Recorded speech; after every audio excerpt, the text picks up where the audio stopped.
Hi everyone, my name is Huseyin and I'm a cloud engineer. In this session, we will talk about how to build a software as a service, including infrastructure management, payment system, this kind of scenarios. Let's take a look at scenario first.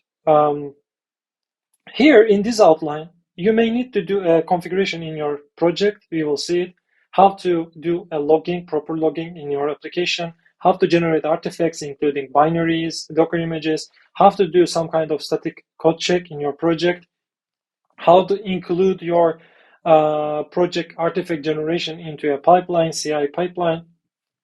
We will check how to do infrastructure as code management, and at the end we will see the payment system, how we can integrate with the payment system. Let's say that you are building a Go project. You can just start with Go mode init, right? You provide your repo URL, which is, for example, GitHub URL. Then that's it. Your project will be synchronized to GitHub. You can push it to remote. You can pull it again. So this will be your modular project. When it comes to configuration, I just wanted to suggest a project which is called Conf. This is for, there's of course a couple of other projects about this configuration management, but this is the simplest one that I use. Conf, on the left-hand side, when you take a look at, there is a YAML configuration. And on the right-hand side, there is a Golang struct. So if you use Conf, you can simply unmarshal your YAML configuration into a Golang struct. In Golang struct, there are two sections, as we have in the YAML configuration, app and DB. On the right-hand side, there is an app and DB. Under DB, there are a couple of fields, and under app, there are port section, which is 3000. In the Golang struct, you can even use a receiver function, there's DSN. For example, in database connection, we will be using DSN for Postgre connection. You can use this kind of best practices to use in your configuration system. Most probably you have heard about 12-factor app. In one of its rules, there is a section which is do your configuration over environment variables. Here, I am exporting a couple of environment variables, but why? What are they? For example, app underscore port is equal to 3000. Here, underscore means the indentation in the YAML. In YAML, we had app indent, there is a child port. Here, app underscore port. So you can set this one through environment variable, and it will be, again, can be unmarshaled to a Golang struct. Same. Using environment variable is the best practice in the cloud environment because you have a workload, for example, pod, you can just pass environment variables like this notation. After configuration, you may start to think about logging. Here I am using Zep. And in Zep, as you can see, I initialize logging here.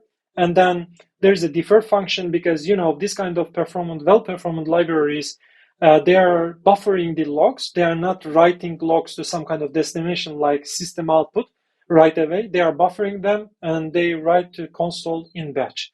Here, let's say that if there is a problem, as a final step, before the exiting, it will just flushes all the logs to from the buffer. It is a good usage.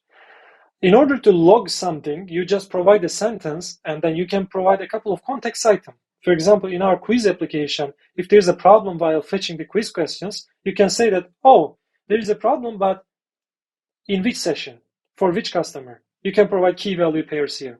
This part is important, especially if you are sending your logs to a logging backend. If you have lots of applications, then by using these fields, you can easily filter out the log statements in the logging backend, like Elasticsearch or Graylog, this kind of tools.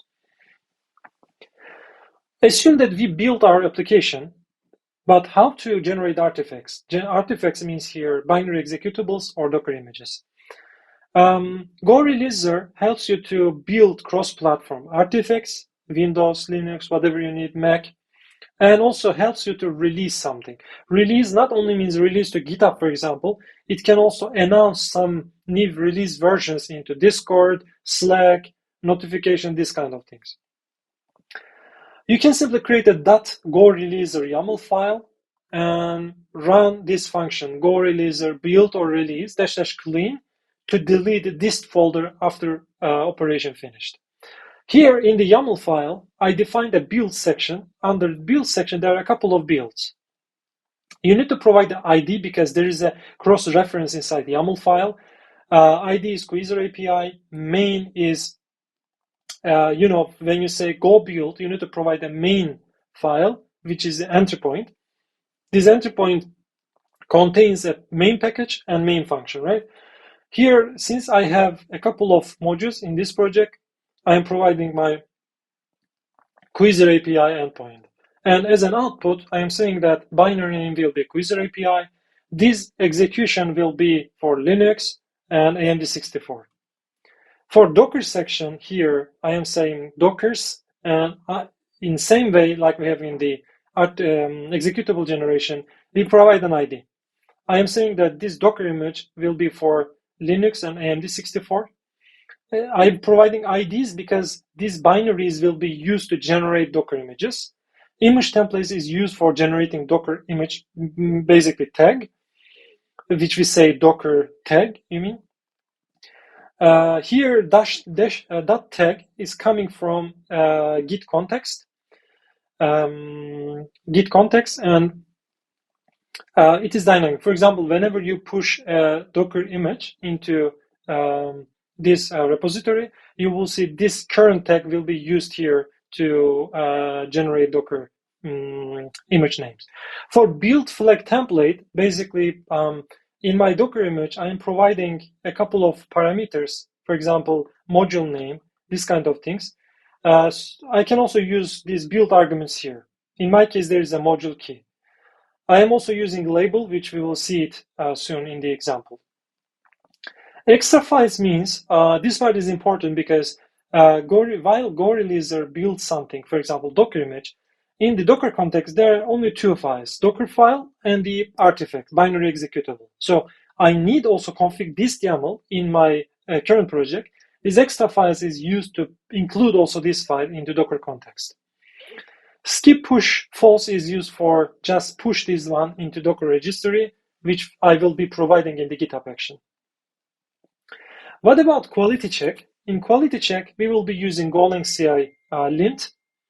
Golang CI lint is used for maintaining all the linters. There are lots of linters in as an open source project. This Golang CI lint just manage them to run. It is very easy. It runs them according to your configuration. Again, you simply create a Golang CI YAML file and run Golang CI lint run. There are a couple of lots of linters, but let me give you a couple of examples. For example, if you expose a struct to outside but didn't provide in a comment, so there will be an error. For the list of full reference, you can just take a look at linters in the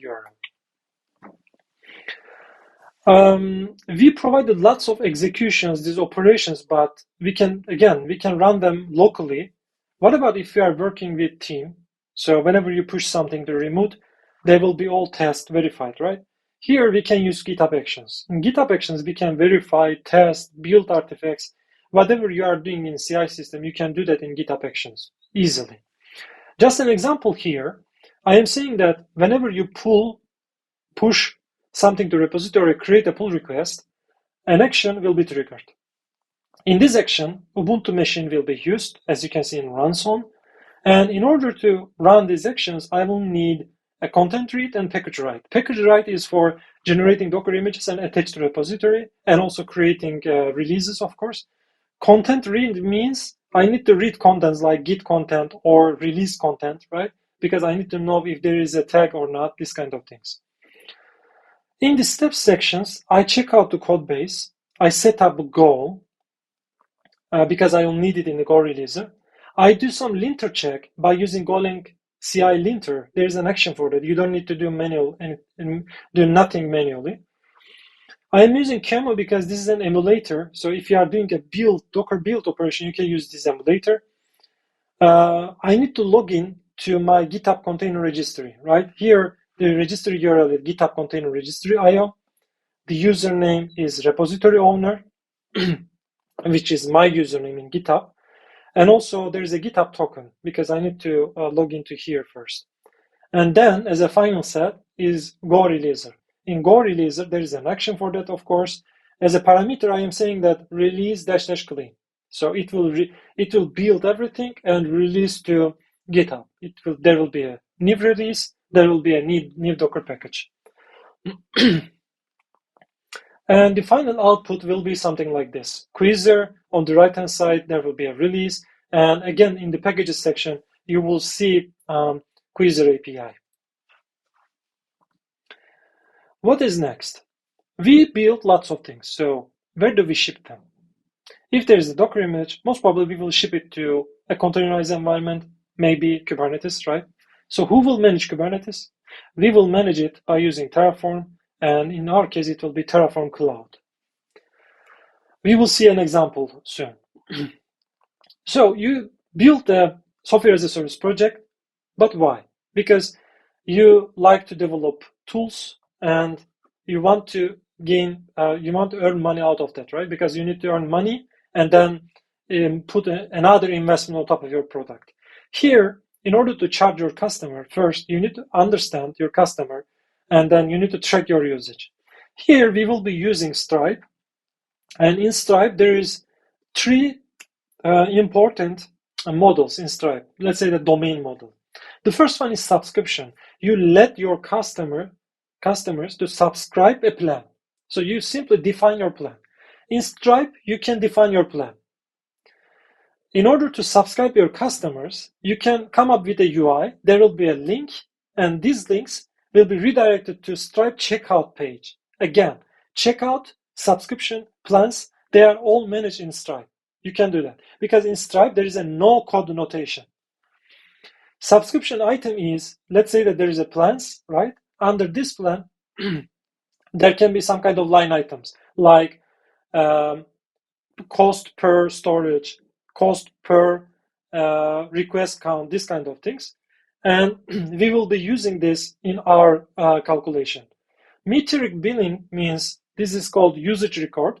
You need to track your customer and send them periodically to Stripe. So this is the only part you need to handle on your own. Let's say that there is a cron job. And in this cron job, you simply calculate the usage. For example, in our case, in quiz application, question count per hour, for example. Each hour, you periodically fetch the question count per customer and you send them to Stripe. So at the end of the billing period, Stripe knows how to calculate the total amount per customer and then multiply it by unit price within their plan. And then it will charge the customer and then it will notify the customer. That's it. You do nothing if you use Stripe. Almost nothing, of course. The first step is subscribe your customer. As I said, there will be a link. Click on it, checkout session. They will select plan. They will provide their payment method. Everything happens on the Stripe servers, not on your servers. And your customer will be subscribed to a specific plan. After that, since you know the customer plan, how do you know customer plan? You know because in GitHub side, there is a webhook system. Whenever somebody subscribes to a plan, you can be automatically notified. So I am notified, and then I know in which customer belongs to which plan. And then periodically, each hour, I am calculating the usage. For example, here quantity is 2 for these hours, 2 questions, for example. I am sending this to Stripe. And as you can see, the action is increment. So increment means I sent 2, 5, 7. So they will be all incremented on the Stripe side. At the end of billing period, Stripe will get the final amount and multiply it by unit price. Again, to sum up, the only thing you need to do is just calculate your pricing, the customer usage, send it to Stripe. That's it. It is only amount. All the remaining parts will be handled by Stripe itself. Deployment. So here, Argo CD really deserves a separate session for the entire Argo CD concept, but here I just wanted to focus on the one of its custom resource, which is application. Here I am saying that just create an Argo application with name Quizzer API, and in this spec you see this application will be under default project, and the source will be a Helm chart. Let's say that you already have a CI system, it builds everything, and it generates Helm chart, put it to GitHub pages, right? You already have a Helm chart. Here I am saying that this application is responsible for deploying a Helm chart, Here is the repo URL, here is the version, here is the release name. Just deploy this. Deploy where? It is defined in the destination section. It is the current Kubernetes cluster. So wherever you deploy this Argo CD, it will deploy this Helm chart into existing Kubernetes cluster and in namespace dev. Okay, let's assume that we deploy our application, Helm chart. What about confidential data? For example, Postgres database password and Stripe key, for example, for the integration. For example, do you like to create secrets manually in Kubernetes environment? Most probably no, right? But there will be a manual operation and there will be lack of synchronization. Here, there is a project which is called external secrets. In external secret, you simply synchronize your secret and secret from the secret providers and your Kubernetes secrets. When you take a look at their pages, you will see something like this. In AWS, GCP, Vault, there are lots of secret providers. You can maintain your secrets in Vault, AWS or GCP, and Secret Manager, external secret, help you to create secrets in your Kubernetes environment by using these Secret Manager providers. So assume that you put something into Vault or remove something from Vault or change something from Vault. They will be synchronized to your Kubernetes secrets. This is very cool, right? So you don't need to maintain secrets manually. Public access. You deployed lots of things in the Kubernetes environment. They are all ready, but how do you expose them to the outside? Of course, you expose them to outside by using Kubernetes service, maybe ingress controller, that's fine. But they expose them, for example, in GKE, they expose ingress load balancer, right? But do you like to provide that IP address to your customers? No, right? Then that's why you need to create some kind of DNS entry for that. Assume that we are using Cloudflare. They have Terraform provider, and you can just create a Cloudflare record. It is a resource. And in order to create a Cloudflare record, this is a DNS record. I am saying that just create this record under the zone ID. It is a Cloudflare specific thing. Let's say that you created a domain there, and there is a zone ID for each domain. You need to provide that information here. Otherwise, it cannot know in which domain I need to add this entry. If my website name under Cloudflare is quizzer.io, when I add this entry, it will be something like terraform.quizzer.io, and it will point to this specific IP address because it is a record. A record means name to IP address, right? Okay, now my quiz application is up and running. I can access it by using a fully qualified DNS name. Now, when I open the application in the browser, I see, oh, this page is insecure. Where is my secret? You can use Cert Manager if you are using Kubernetes environment. Cert Manager helps you to integrate your resource, especially, for example, certificate management with the third parties. Basically, you can see lots of configurations in Cert Manager web page, but I want to focus on one thing here. Again, like with external secret, like Argo CD, you need to deploy the external Cert Manager. Cert Manager, yeah, just Helm chart. Once you deploy it, there will be a couple of custom resources available, and issue and cluster issues are one of them. Here, I am saying that just create an issue for me, which is named example issue, and this will be integrated with the Cloudflare. So I already have domain names in Cloudflare, and Cloudflare will know that, oh, there is a TLS in my Kubernetes environment. So there will be an HTTPS request up until Cloudflare, while Cloudflare connecting to my resource, which is Quizzer API, it is using ingress resource. It will also connect, Cloudflare also connect to an endpoint, which is TLS, right? So, and this will be using a Let's Encrypt. You know, Let's Encrypt is an open source, free system that you can generate your certificates periodically, right? So I have a issuer. It can be also cluster issuer. It is a system. In my ingress record, when I provided this annotation, Cert Manager cluster issuer, example issuers, you will see this ingress will be automatically TLS compatible. So, you know, when you add an ingress record, ingress controller just refreshes its Nginx configuration.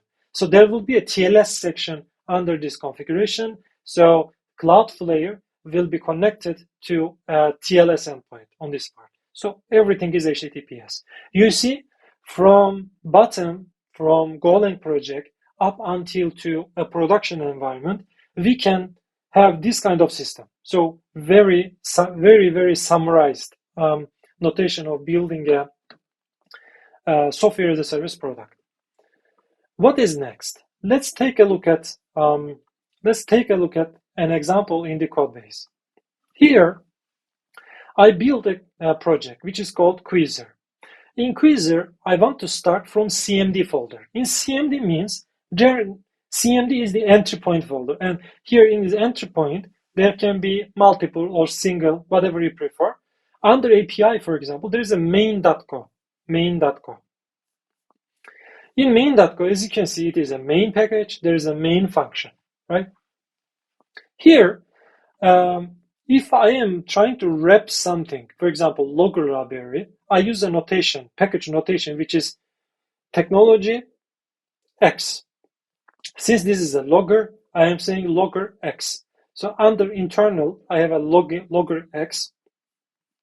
When I say new, basically it returns a ZEP logger. So basically it returns ZEP new production, right? If there is a problem, it will do a log fatal F. That means it will exit one, right? And it will print a log. And after that, I'm initializing my configuration. Let's check what happens there. In initializing, there is a struct here, config, db, app. It contains all the thing. And in the init function, you see I am initializing the conf, which I mentioned before. And also I am using YAML parser. Here there is a default config file, which is config YAML. And if you provide a config YAML environment variable, config location, I will also use that. You can override the location of config file. Here I am saying that, could you please load the configuration for me? It will load the configuration. Let's say that there is a byte array, byte or slice of bytes. And here, basically I am saying that unmarshal this byte of array into the config. That's it. So it will return config. Now I will have a config struct and all the fields are already pre-populated. I can use this config in any other places in my application. If there is a problem, of course, it will do a log fatal and fail to initialize config. What else? Now, I will try to connect to a database. Here I am using Gorm. I will show you an example entity there. Here, Gorm is an ORM library for Go, and it has different drivers, suppose like Postgre, MySQL, etc. Here I am saying that, as you can see, DB DSM. There is a connection URL here. Could you please connect to Postgre? And it connects to Postgre database. And I will show you the entity. Let me show you entities. Here under domain, there is a, for example, question entity. Here, in question entity, there is a field description, and also there is a Gorm model. This contains ID, created that, updated that, deleted that. This is coming from Gorm ORM library. So you don't need to put ID, created that, this kind of common fields all the time for all entities. While we are running our application, basically in the repository section, there is again, by using Gorm, I am using auto migrate and I'm providing my struct as a reference. When you do that, it just do some kind of reflection. It gets all the fields and it creates a table out of that fields. Let me show you the column structure for that. When I run this application, I need to check if I have this application running or not. Okay, that database is not run. Okay, anyways, I will show you that later. So basically, there will be a database table that only contains the description field as a custom, and there is also ID, created that, updated that, and deleted section. Let's continue with the main file. Here, there is also, of course, there is defer here. I need to close my DB connection before exiting something. And I am using Fiber for REST endpoint. This is a very lightweight and good, well-performant library for Go. You can use Fiber for that. And here I am registering an endpoint, metrics endpoint. And this is, I'm using Prom HTTP. You know, Prometheus is very well-known library for monitoring systems. It is for metrics for the application. If you do that, it will basically expose some kind of metrics to the outside. And finally, I am initializing the question repository. And as a parameter, I provide the database and logger. I have one more endpoint, /questions, and it returns list of questions to me.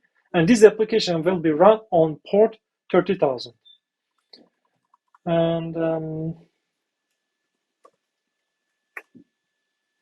okay, I think I managed to run. Okay, the application is running right now. Let me show you the database. I will scroll this one like this. Okay, here there's a public, tables, entities, columns. As you can see, we have description and we have deleted, updated, created, ID. Very simple. Okay, so let's move on. Let's move on. I can also have collector main here. This is another endpoint. I just wanted to show you. You can add lots of entry points into your application. And in Docker file, let me show you the Docker file because Go releaser uses this Docker file.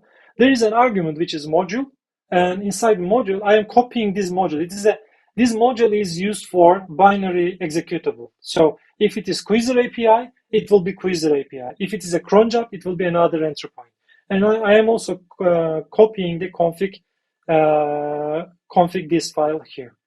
And of course, I am providing config location or config YAML and running the binary executable. So who passes this argument? Who passes this argument? It is passed on Golang releaser. As you can see here, build argument module is equal to Quizzer API. If I had another build section here, I can provide, for example, payment collector or usage calculator, this kind of things. So for the configuration, I think that's it. So when I push my changes into remote, let me show you what happens at that time, because I want to show you a couple of examples. Tab Quizzer.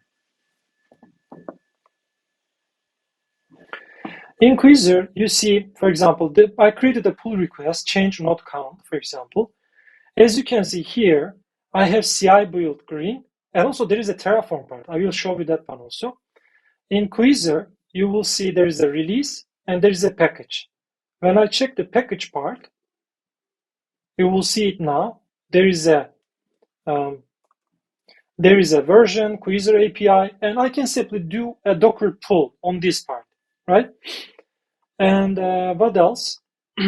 As I said, there is a Terraform integration here. In Terraform, basically, in Terraform Cloud, I created a workspace, and in workspace, I just connected this workspace with my repository. And in my repository, I said that there is an IAC folder here, and there is a main file. So basically, I am creating a container cluster, I am creating a node pool under it, and that's it. It simply creates a Kubernetes cluster. So let's click on this Terraform Cloud link because it only does a plan section. When I click on it, it will redirect me to the Terraform Cloud page. Let me go through it. Okay, as you can see, the plan is finished. Inside the plan, you see one to create, one to change, one to destroy. You can see the changes here. If it is okay, you can just apply this plan. Once you apply it, let me show you also Google Cloud Console, what it creates.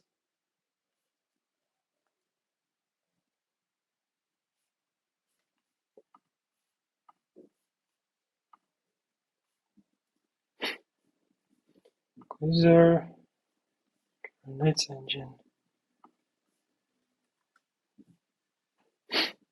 Okay. As you can see, there's a Quizzer Kubernetes cluster, and it created everything. So, including infrastructure, everything. If I have them in my code base. I can easily sync everything to my production with single push or single tag. So that was it. Hope it was a valuable session for you.